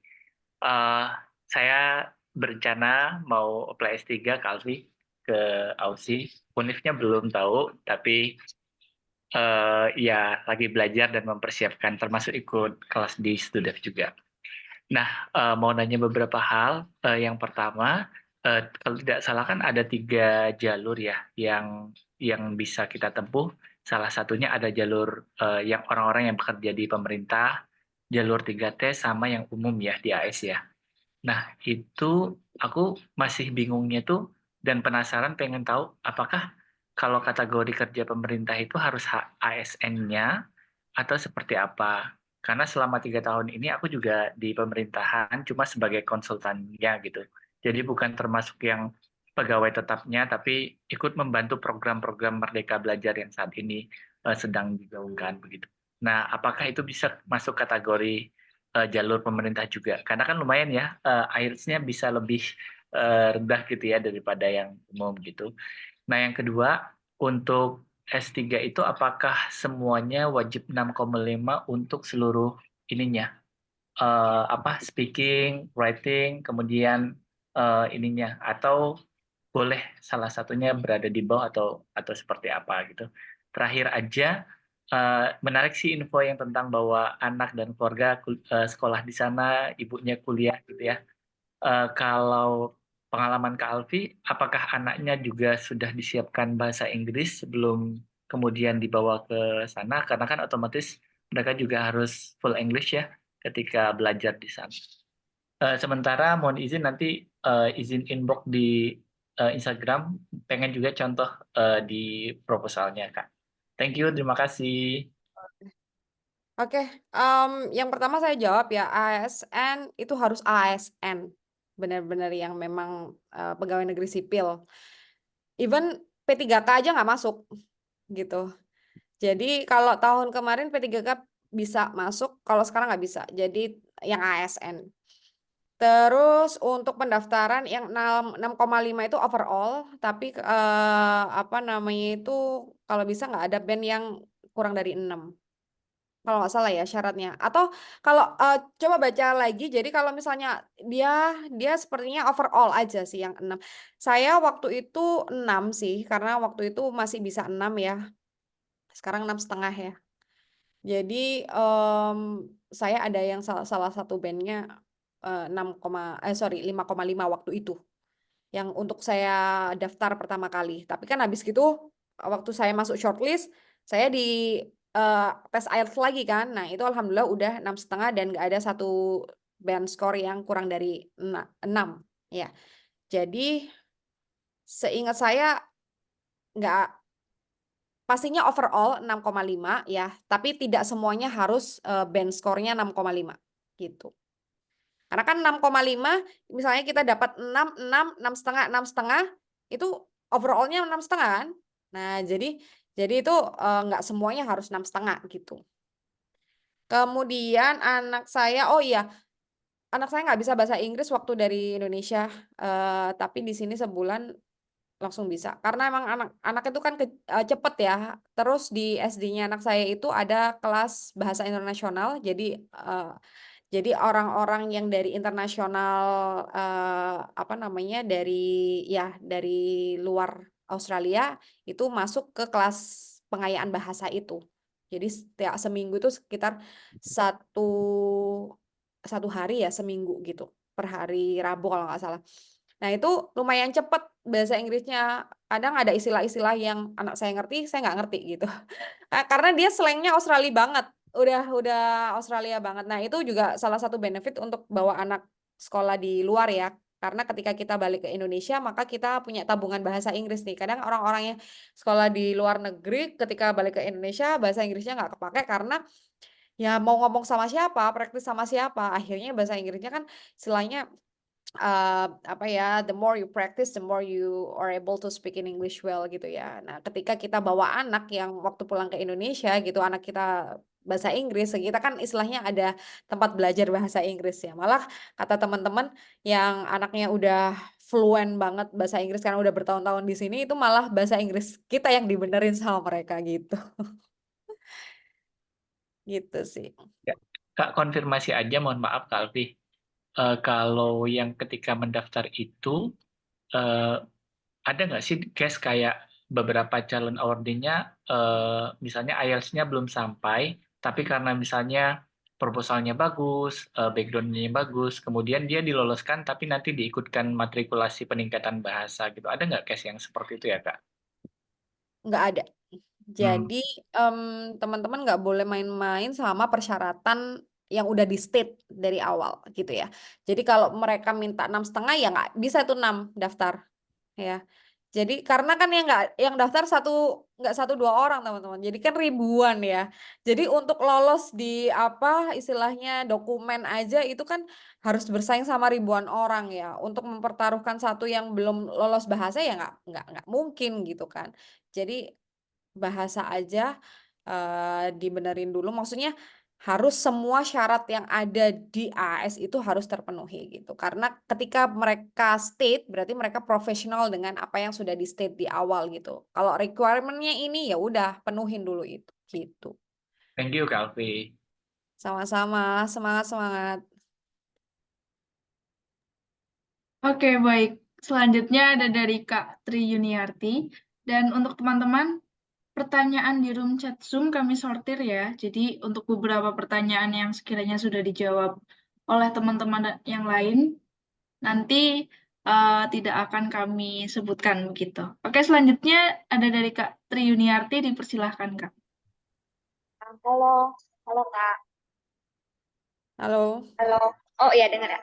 Eh, ini aku mau tanya, kan misalnya jurusan yang aku mau apply itu univnya mensyaratkan GMAT ya atau GRE gitu.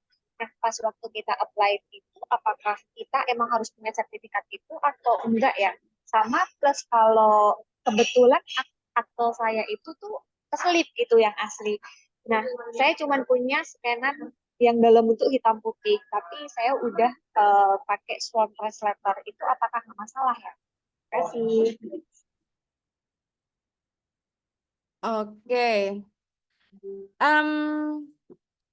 Ada ya universitas di Indonesia yang di Australia yang butuh GRE?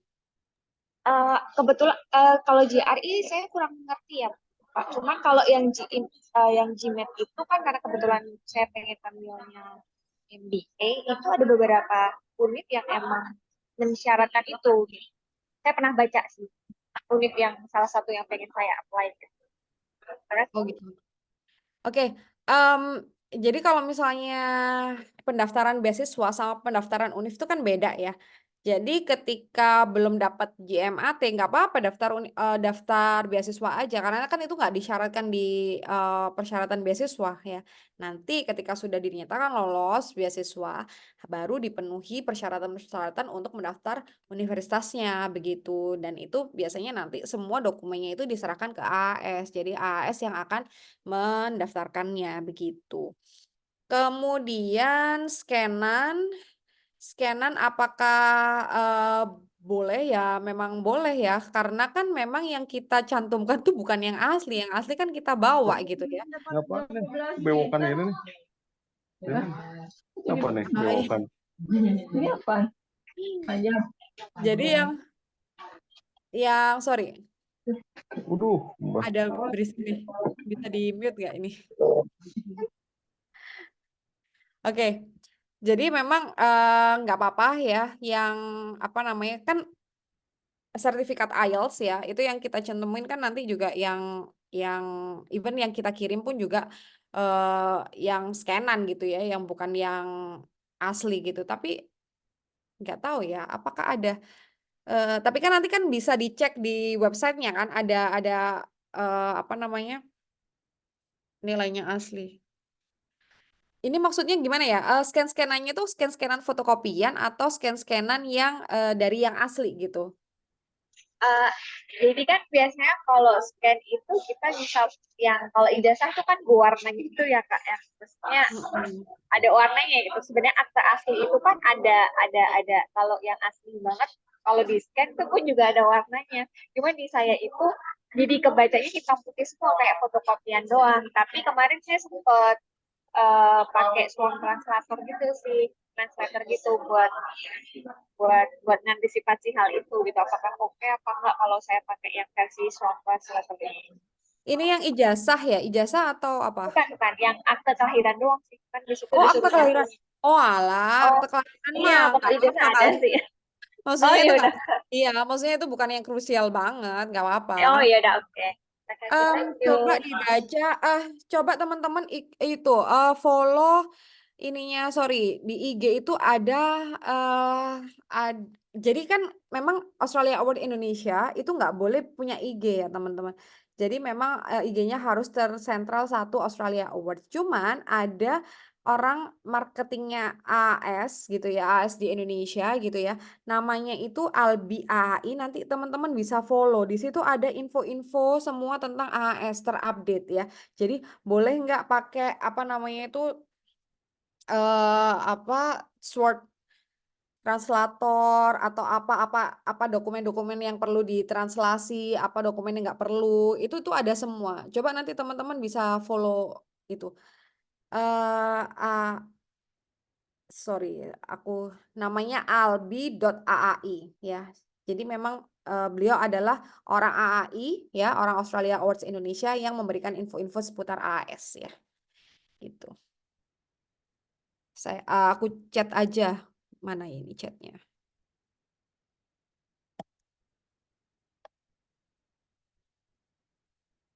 Oke.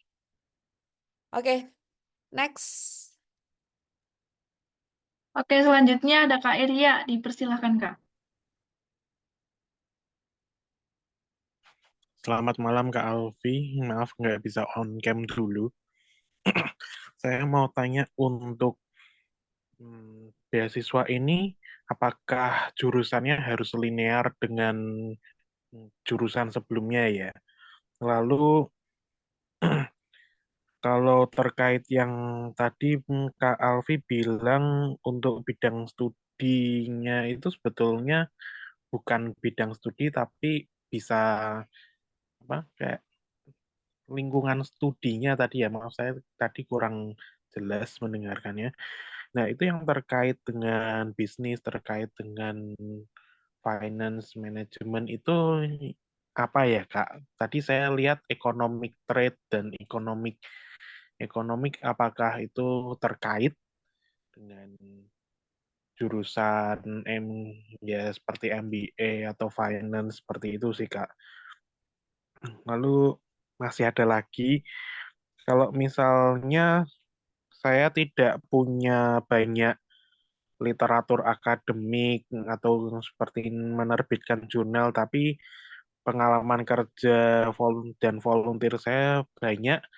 Apakah kemungkinan untuk diterima beasiswanya bisa lebih besar seperti itu? Itu saja sih, Kak. Terima kasih. Oke. Yang pertama harus linear enggak ya. Tergantung. Jadi linearitas itu sebenarnya yang pakem itu di Indonesia doang. Sebenarnya kalau misalnya di sini pun saya masuknya ke kimia malahan ya. Padahal S1, S2 linear farmasi gitu. Nah, yang dimaksud dengan linearitas itu adalah kesinambungan antara apa yang Anda ambil di studi dengan apa yang akan Anda implementasikan di dunia kerja. Misalnya nih, Kak, saya S1-nya biologi, tapi saya kerjanya ini misalnya apa gitu ya, yang nggak terlalu itu apa ya misalnya misalnya kelautan gitu ya, misalnya Ya, kelautan gitu ya. mungkin bisnis Nah, gitu, Kak. Kan iya nggak jadi terkait kan.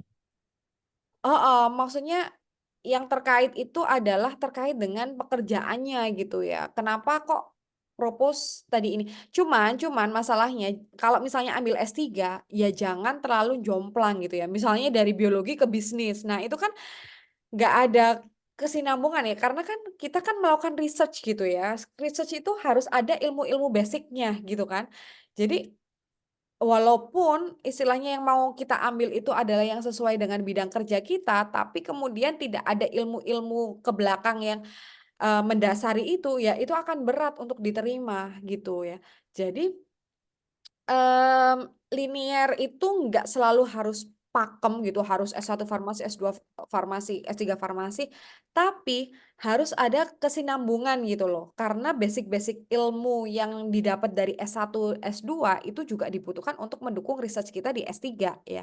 Jadi nggak boleh yang terlalu jomplang gitu, yang terlalu mental gitu kan. Itu kan malah dipertanyakan loh, orang biologi kok misalnya apa namanya, ambil bisnis atau apa gitu gitu kan, itu kan juga ketika mau ambil S3 atau bidang research kan, jadi ilmu-ilmunya yang untuk bisnis itu kan juga dibutuhkan gitu ya.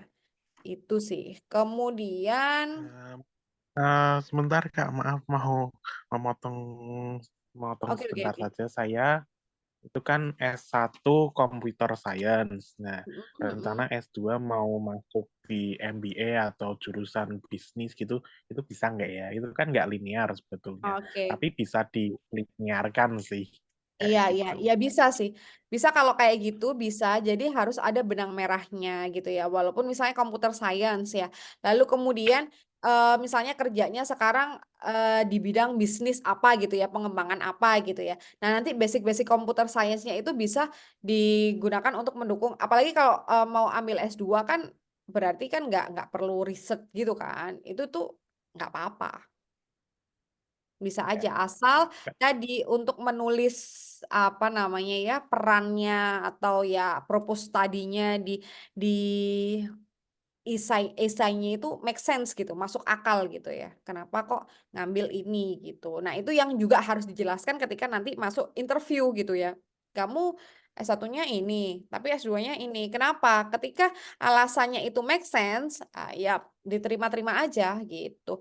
Kayak misalnya teman saya bahkan apa namanya, dia dari kesehatan gitu ya. Kemudian dia sekarang sedang mengembangkan sekolah education untuk anak gitu ya. Nah, itu juga bisa aja gitu kan. Karena yang penting kita gimana ngecapnya aja di esai gitu. Siap, Kak. Kemudian apa lagi? Oh ya, tadi Tadi yang bisa tidak masuk ke di- ekonomi recovery sih. Di situ Oh pokoknya ya, nanti dibaca aja, heeh. Kemudian yang ketiga tadi apa? Aku lupa. yang terakhir, saya tidak punya jurnal akademik atau Oh iya. menerbitkan jurnal, tapi pengalaman kerja banyak, volunteer banyak, itu bisa keterima atau enggak gitu. Kemungkinan keterimanya lebih besar apa enggak? Itu untuk ini ya, S2 kan ya? Masnya mau Ya, daftar S2? untuk saya S1 mau ke S2 yang coursework, jadi nggak perlu riset Iya sama sih, sekali. nggak perlu. Nggak apa-apa Lebih kalau itu. mudah. Mm. Oke, Nggak gitu perlu ya. ya, Jadi Kak ya? nggak perlu. Nggak perlu. Siap, saya terima kasih banyak untuk jawabannya Kak Alfi. Terima kasih. Sama-sama. Oke, baik. Untuk selanjutnya kami mohon maaf karena keterbatasan waktu ya teman-teman. Kita move ke room chat nih, Kak. Sudah ada beberapa pertanyaan yang telah disortir oleh admin. Pertanyaan pertama nih, Kak. Ijazahku udah ada translate-nya nih di bawah tulisan bahasa Indonesia. Kira-kira apa perlu translate pakai penerjemah lagi nggak ya? Oh, nggak pakai. Saya juga seperti itu sih. Ijazah saya ada 2 bahasa dalam 1 ijazah gitu ya. Itu nggak pakai. Nggak usah. Oke, berarti Cuman tidak perlu perlu ya, dilegalisir teman-teman. aja. Iya, perlu dilegalisir. Oke, selanjutnya, Kak, apakah nilai IELTS 5,5 bisa untuk daftar beasiswa? Coba dilihat di persyaratan bahasa ya. Jadi hal-hal yang bisa dibaca sebaiknya dibaca dulu ya teman-teman sebelum ditanyakan. Jadi kalau itu kan udah jelas statement ya, ada gitu ya di persyaratannya. Kalau misalnya bahasa 5,5 ketika teman-teman dari daerah 3T itu bisa digunakan untuk mendaftar S2. Oke, selanjutnya, Kak. Untuk pendaftaran S2 itu apakah tetap wajib ada research proposalnya? Kalau master by research iya, kalau master by coursework enggak. Oke, baik. Selanjutnya, Kak, apakah ada bedanya antara targeted yang Government of Indonesia, PNS, dengan jalur yang biasa? Ada kan persyaratan bahasa Inggrisnya lebih mudah daripada yang reguler. Oke, selanjutnya Kak, kalau saya mau dapat LOA dulu, tetapi harus bayar biaya pendaftaran, apakah biaya pendaftaran university tersebut bisa direimburse oleh AAS? Mohon infonya, terima kasih. Jadi memang AAS kan udah statement dari awal tidak perlu tidak perlu LOE. Even so teman-teman udah dapat LOE, nanti juga akan didaftarin lagi gitu ya. Jadi nggak perlulah seperti itu. Nggak perlu daftar dulu gitu. Oke, baik. Selanjutnya, halo Kak, izin bertanya, apakah jika setelah menyelesaikan studi kita tidak kembali ke perusahaan tempat saat ini bekerja dan berniat untuk menjalani profesi lain, apakah hal ini dapat menjadi nilai minus? Saya nggak tahu ya ini ya karena waktu itu saya juga waktu interview saya ditanyain pertanyaan ini, tapi saya jawabnya saya akan kembali ke institusi karena ya saya kan berasal dari Lombok ya, Lombok masuk targeted area gitu ya. Memang saya waktu itu menjawab ingin kembali ke Lombok untuk mengembangkan pendidikan di sana gitu ya. Tergantung sih teman-teman ya, kita nggak bisa menyamakan antara satu interviewer dengan interviewer lain. Ketika jawaban yang teman-teman lontarkan itu make sense gitu ya, kenapa nggak mau bekerja di tempat yang sebelumnya gitu ya, ya misalnya tempat sebelumnya kurang bisa memberikan ruang untuk pengembangan diri dan lain sebagainya gitu ya. Sementara ada target gitu ya, ya bisa-bisa aja seperti itu. Jadi nggak tahu ya saya kalau penilaian itu ya tergantung interviewernya gitu. Oke, baik. Kalau Terjawab bisa ya, memang, teman-teman. sorry. Ya, jadi tapi kalau bisa memang alasannya yang make sense gitu ya. Jangan jangan sampai menjelekkan satu institusi gitu. Oke, baik. Selanjutnya nih, Kak. Apakah yang sudah mendaftar gelar magister tetap dapat mengajukan diri untuk program master di AAS ini? Bisa. Ada beberapa, tapi nggak semua memang. Karena kan pasti akan ditanyakan ya, kamu udah ambil master, kenapa master lagi gitu kan. Tapi ada yang lolos ya. Ya tadi balik lagi saat apa yang teman-teman tulis di esai itu make sense gitu ya. Apa, oh iya, kenapa dia ambil master lagi, kayak gitu-gitu. Itu bisa sih. Oke, Kak. Pertanyaan terakhir nih, Kak. Apakah boleh daftar ke beberapa univ di beasiswa AAS ini, Kak? Oh boleh banget. Jadi em, bahkan di formnya aja kan ada 2 univ yang harus dipilih gitu kan. Nah terus nanti even yang udah ditulis di form itu belum tentu akan menjadi univ teman-teman karena nanti yang seperti saya katakan bahwasanya AS itu akan menyediakan University Information Day di Australia ya. Sorry di Indonesia ya, di mana semua kampus Australia itu didatangkan ke Bali ya, di hotel bintang gitu ya untuk menyediakan informasi ke teman-teman. Jadi teman-teman bisa milih, tapi milihnya tetap 2 ya prioritasnya. Jadi universitas mana sama universitas mana gitu. Oke, baik. Ini sepertinya bisa kita cukupkan ya, Kak. Sudah kalau di waktu Jakarta udah jam 20 lebih 35 menit. Mungkin kalau di tempatnya Kak Alfi sudah jam setengah 12 Setengah malam ya, Kak? 12. Nah, iya. Oke. Jadi mohon maaf sekali untuk teman-teman yang lain yang sudah raise hand dan juga menuliskan pertanyaan di room chat Zoom. Barangkali pertanyaannya ada yang belum terjawab. Bisa teman-teman tanyakan kembali, nanti kami akan mengirimkan feedback form yang akan menglink teman-teman ke grup WhatsApp untuk berdiskusi lebih lanjut. Gitu ya, teman-teman. Oke, baik. Terima kasih banyak Kak Alfi atas pemaparan materi yang sungguh luar biasa. Tidak terasa kita udah menyelesaikan semua sesi di webinar Studef Talk pada malam hari ini. Terakhir, saya ingin mengucapkan terima kasih kepada Studef Team dan juga Kak Alfi selaku narasumber pada malam hari ini dan juga teman-teman yang udah berpartisipasi secara aktif. Sebelum saya menutup acara pada malam hari ini nih, saya ingin kesediaannya teman-teman untuk menyalakan kamera teman-teman menggunakan virtual background yang telah di-share. Kita akan melakukan foto bersama. Ayo teman-teman.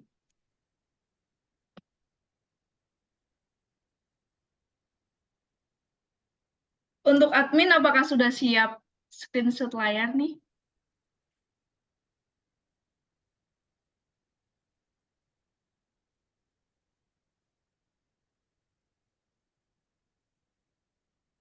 Oke, halo admin, udah siap belum? Oke, sudah siap. Oke, teman-teman, kita akan foto bersama, dimulai dari slide yang pertama. 1, 2, 3. Oke, selanjutnya, lagi-lagi. 1, 2, 3.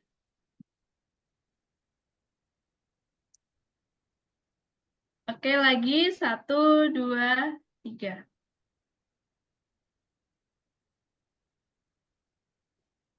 Oke, sepertinya udah cukup. Terima kasih banyak Kak Alfi atas materi dan juga sharing session pada malam hari ini. Semoga teman-teman semuanya bisa menambah ilmu dan juga mendapatkan insight baru ya Kak untuk persiapan di beasiswa AAS di tahun ini. Amin. Untuk selanjutnya, acara sudah selesai. Sampai jumpa di Studef Talk selanjutnya. Terima kasih banyak teman-teman. Terima kasih Kak Alfi. Terima kasih. Selamat Assalamualaikum malam. warahmatullahi Thank Terima you, kasih wabarakatuh. Kak Kak Alfi. Alfi. Waalaikumsalam. Mbak Lydia, Isi. Waalaikumsalam warahmatullahi wabarakatuh. Kasih Kak.